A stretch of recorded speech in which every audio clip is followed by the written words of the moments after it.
7 अक्टूबर भारत के स्वतंत्रता संघर्ष के इतिहास में एक काले दिन के रूप में दर्ज है, क्योंकि इसी दिन सन 1930 में महान क्रांतिकारियों भगत सिंह, राजगुरु और सुखदेव को लाहौर षड्यंत्र केस में एक स्पेशल ट्राइब्यूनल ने फांसी की सजा सुनाई थी। क्रांतिकारियों की लोकप्रियता और देश भर में राष्ट्रवादी भावना दिन प्रतिदिन बढ़ती जा रही थी।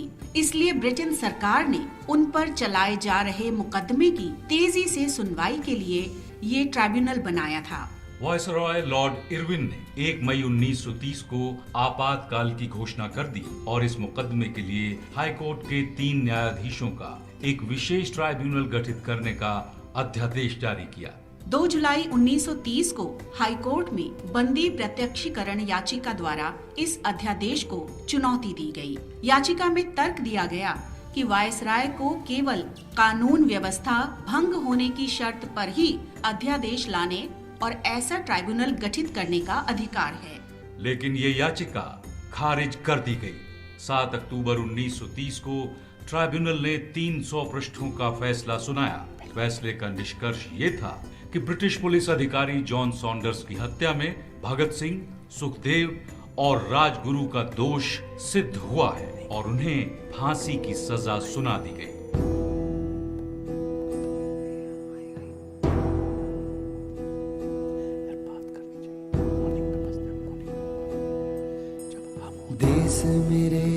देश मेरे मेरी जान है तो।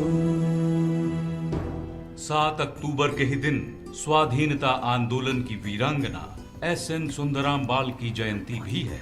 उनका जन्म तमिलनाडु के तिरुप्पुर में आज ही के दिन 1913 में हुआ था।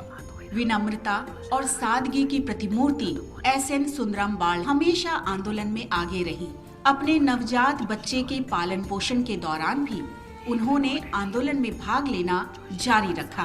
वो सरल और विनम्र व्यक्तित्व की धनी थी।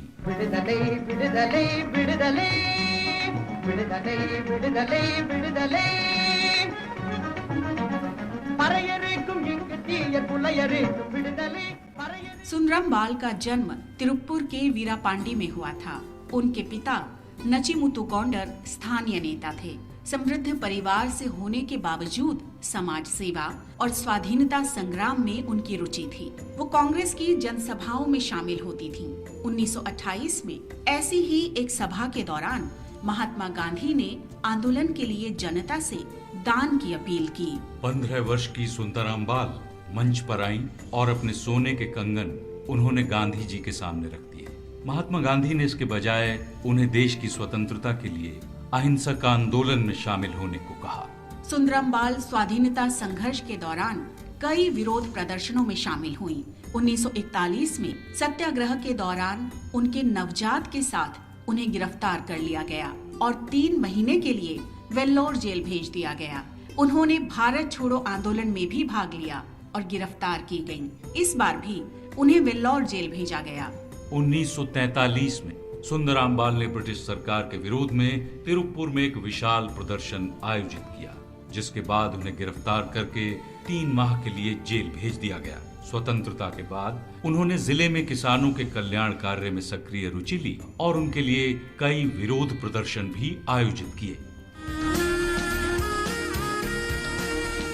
आज ही स्वाधीनता सेनानी, समाज सुधारक और शिक्षाविद के किलप्पन नायर की भी जयंती है। उन्हें केरल गांधी के नाम से भी जाना जाता है।